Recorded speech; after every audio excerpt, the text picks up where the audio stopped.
Hello everyone, I'd like to welcome you at our first Chinese-Russian machine translation challenge. First of all, about the team. As I said, my name is Valentin Malykh, uh, and I'm working as a research scientist at Huawei NORCAC lab. I have PhD in natural language processing, and I'm co-organizer of low resource machine translation workshop. My colleague Varvara, she's working at Caltech University. She has PhD in machine translation, so she's the best specialist here, and she is also co-organizer of the biggest machine translation conference, VMT, in 2018. We also thankful to Dmitry Sannikov and the whole ML Bootcamp team for providing us with a really nice platform for this competition. First of all, the agenda. I'll be talking about history and the short task, setup and outcomes, while Varvara will give you the details on new challenges and the background. The history. What is machine translation? Machine translation is a number of algorithms, of mechanisms to translate a text from one language to another language seamlessly. So we seamlessly receiving text in another language, for example, in English or in Chinese. So this is so-called holy grail in NLP, and this is not yet achievable, but it seems to be really close, and I'll come back to this in a few slides. We need to start with so-called parallel corpora. What is this? This is a number of sentences in two different languages which are aligned. So we know something from one language is aligned with another thing in other language. If we start with the early days of machine translation, it is all started back in the early days of Cold War, when Warren Weaver in 1949 proposed his famous noisy channel concept, which you have been seeing the representation a few slides back. This concept is really easy to understand. That means that you may be reading a paper which has been a bit drawn and right, and you see some letters are gone or something is broken in the text, but you could understand the result. So you need something to actually get the text right, and you need some mechanism to actually get, for example, Russian text translated into English text. How it could be done? If you could see on the examples here, you have examples in probably Czech and English, and you could see that there are words which are translated into English, and this is a word by word or lexical translation. This lexical translation is a base for the early machine translation systems. They were written by rules by thousands of linguists, professional linguists, and that was how it has been working for like 40 years. In the 1989, IBM has proposed almost the same thing, but this is done statistically. So we have no need in human labor here, and we could produce such rules by the machine analysis of the aligned text.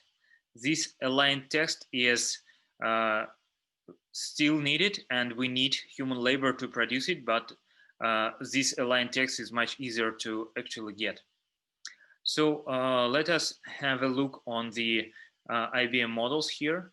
The first IBM model is just working as it's shown on the most left picture, and it is just producing word by word translation.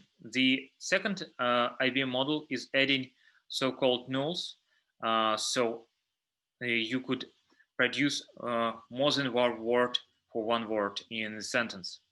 And the third IBM model is producing additional distortion for this translation, because it is sometimes possible that grammatically acceptable to have different um, sentences with same meaning. For example, of course the house is small, and the house is small, of course, is almost the same. Let us skip 15 years and go directly to the new era of deep learning. The Dmitry Bogdanov and co-authors, including Jeffrey Hinton, they proposed the new mechanism of attention in their work Neural Machine Translation by jointly learning to align and translate in 2014. This is that was revolutionary change in the field, because now we could actually produce this alignment, which I've been talking in the previous slide, only using the roughly aligned sentences in the corpus.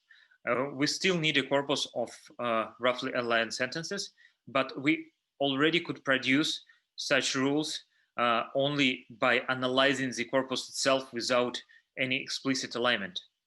So this attention mechanism is doing something like what?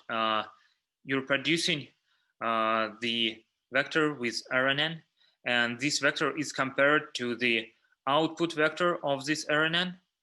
And if they're really close, then we're thinking that the produced vector should be a translation for this input vector of RNN.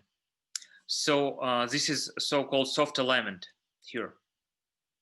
We're again skipping 3 years, and this is a really huge step. We're using the only attention mechanism, and the paper is called Attention is All You Need. And we use only attention mechanism to actually do the whole work, to do the whole machine translation, and actually improving doing better than the recurrent neural networks. This is really nice to have, but this is really hard to understand model. And to get you more sense of it, I'll be going for the next 3 years, and this is actually have been done like a month ago or so. This has been published in the Nature, so it is you should understand this is really huge. This is done by Google and Charles University, so Czech language is used here. So what you could see here, that the attention mechanism is working differently in different domains, I would say. So you could see that woman is connected with her, and this is obvious, but the woman is also connected with Vidala. So this is because woman is has grammatical gender, and this grammatical gender is affecting the verb. So this is how the attention mechanism in the transformer work. Let us see on the transformer itself. The transformer, this is actually the same transformer as it's shown in the previous slide in 2017, but it is easier to understand, I would say. So this is so-called self-attention. This is attention mechanism variant, which is regarding only the input data without regarding the output data.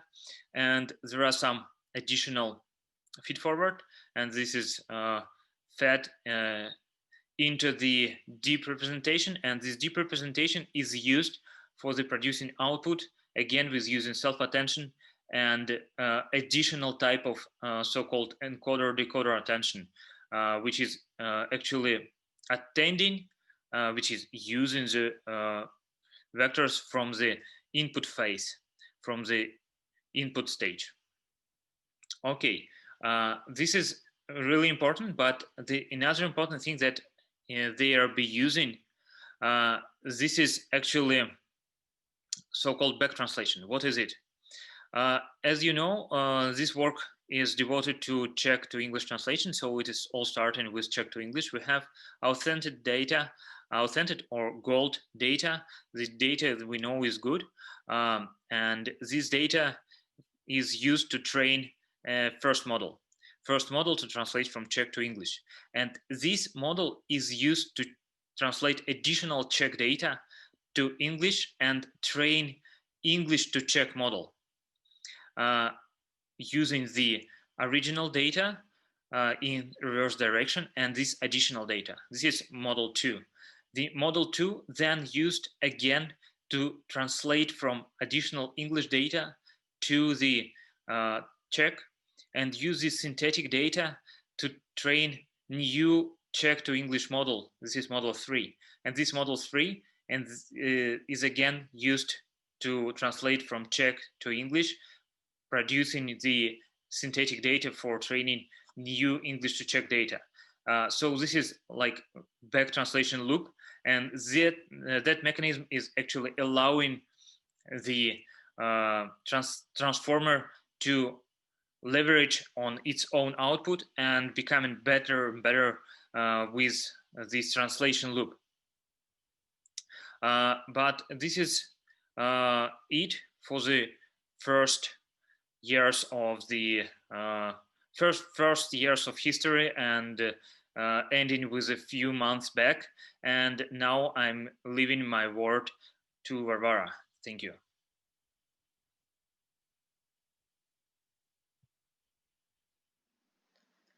I'm now going to tell you about the current state of machine translation and give a motivation for our shared task. Machine translation has recently reached human parity. This means that an automatic translation is not significantly different from a translation done by human. This is not true for any machine translation system, but given a state-of-the-art model and a large amount of training data, and provided that the source and target languages are not too diverse and the evaluation is not too restrictive, the automatic translation can be almost flawless. Therefore, the machine translation task in general is no longer considered challenging, and the research in this field focuses on new challenges. Those are some additional restrictions imposed on the task of machine translation. One of such restrictions is the insufficient amount of data. This is the case for low-resource languages, where we either have small parallel datasets or no parallel datasets at all and have to resort to unsupervised scenario. Otherwise, the training data can be abundant but noisy, which is true for user-generated content or user conversations. Another situation of insufficient data which may arise for a well-resourced language pair is the need to translate texts of low-resource domain. In those cases, we may need to adapt a machine translation model from a rich domain to a low-resource domain, or train a model which produces good translations for multiple domains. There exist other additional restrictions. For example, we might need a machine translation model to take into account a context beyond a sentence to make the translation consistent across the whole document. A special case of such requirement is translation of dialogues, where we have to model the translation and the dialogue flow jointly. Some extra requirements can be imposed on the output of machine translation system. For example, we might need to provide multiple valid translations per source sentence or conduct simultaneous translation. This means that we need to generate translation on the fly without knowing what will be said next.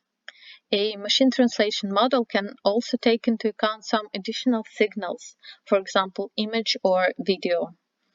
Finally, we can design an MT model which will be trained to translate between multiple languages. There exists a large body of work on all these mentioned topics, and there are shared tasks for all of them. Shared tasks and competitions are an important means of facilitating research in machine learning because they provide a standard setup and allow fair comparison of different methods. Therefore, we have decided to organize a new shared task on machine translation. It combines multiple new challenges. Namely, we combine two constraints. First, we take a challenging and not well-resourced language pair, Chinese and Russian. Second, we ask participants to train a model which performs well on two diverse domains, news text and fiction. There already exist similar shared tasks.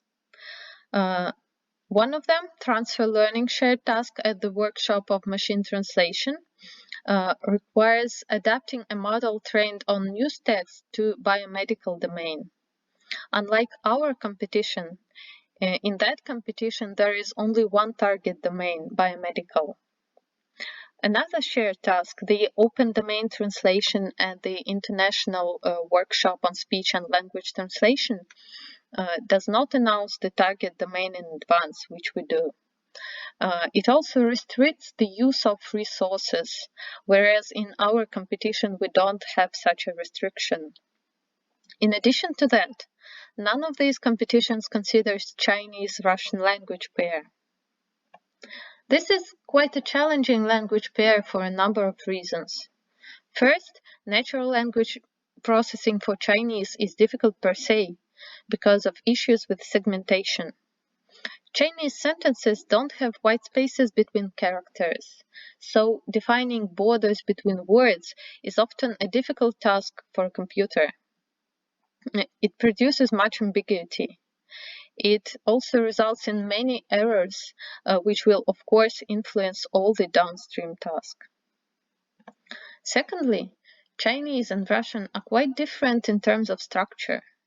Chinese is an analytic language, where syntactic relations are usually expressed with function words, whereas Russian is synthetic, so it uses word inflection extensively. Word inflection is almost non-existent in Chinese. On the other hand, Russian lacks determiners, which are used in Chinese. These and other differences can reduce the translation quality dramatically. Finally, there is very little parallel data relevant for the domains we have chosen. Of course, Chinese-Russian is not a low-resource language pair. There exists a huge corpus of the United Nations proceedings and a very large amount of web crawl data, but there are almost no news domain texts and no fiction parallel data. So here, our participants faced the task of domain adaptation. I would like to give a quick overview of domain adaptation techniques for machine translation. They can be divided into data-centric and model-centric methods. In data-centric methods, we don't change the model and just manipulate the training data. A naive but very common approach is to just concatenate all the out-of-domain and in-domain datasets and use them for training.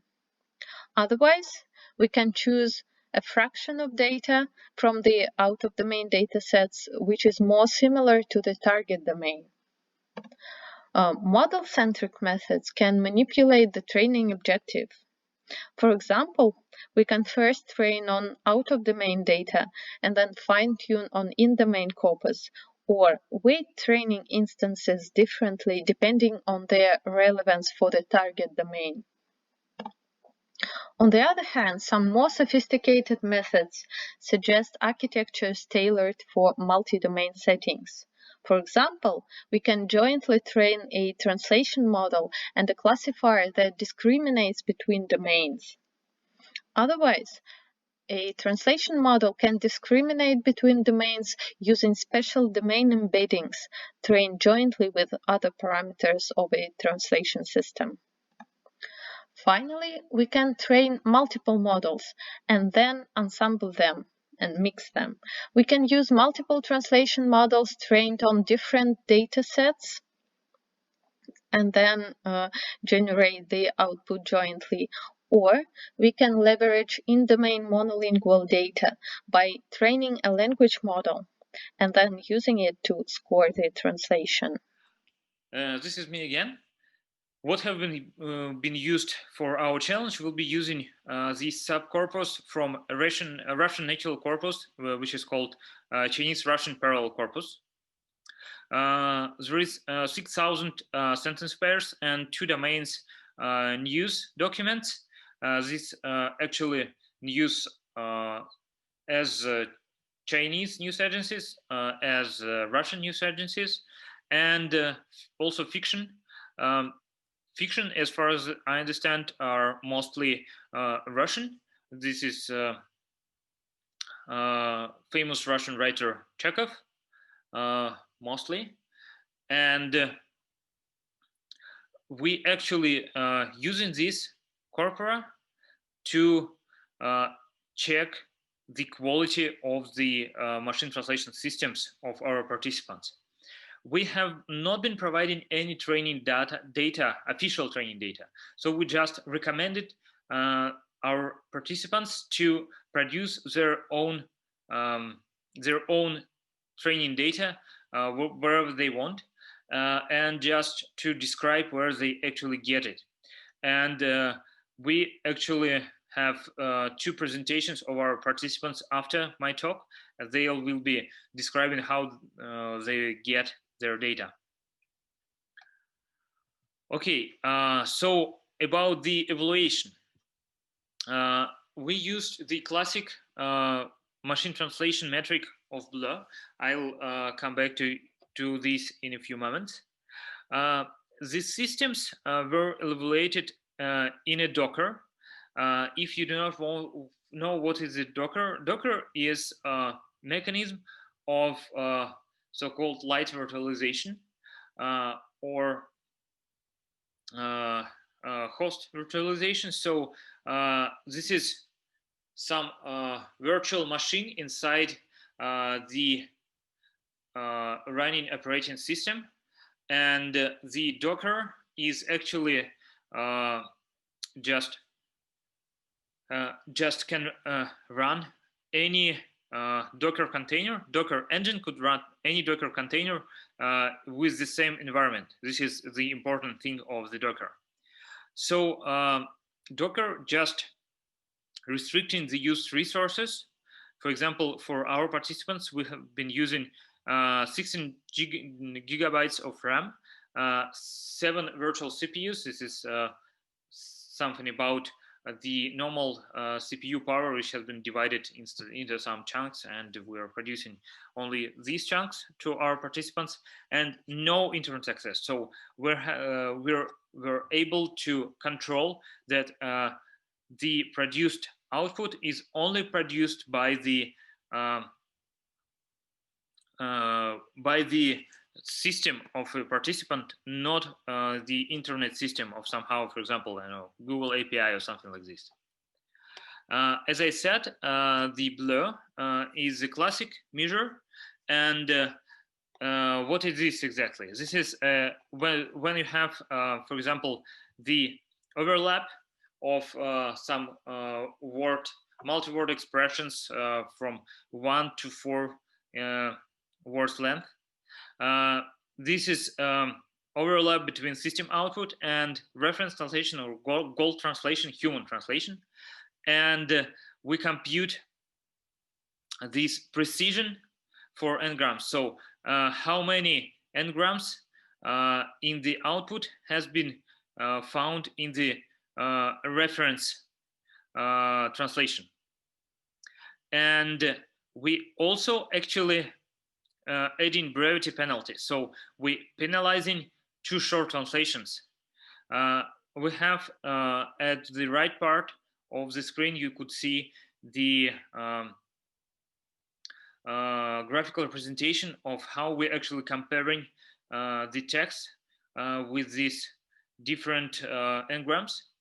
And at the left part, you could see the more precise formula of the BLEU. So the first part, this is the brevity penalty, and the second part is the multiplication of the precision for different n-grams. This is not only multiplication, this is actually the geometric mean, I would say, of the precisions. So this is the BLEU itself. So let us see what is the actual results. These actual results, they are actually getting worse with a few steps. So if you could see from the right higher corner, the Sergei Averkev has shown 19.7 BLEU in our challenge. The second place, Yuri Nazarov, already showing 8.7. So this is actually a huge difference, and they both of these people will be actually presenting their results.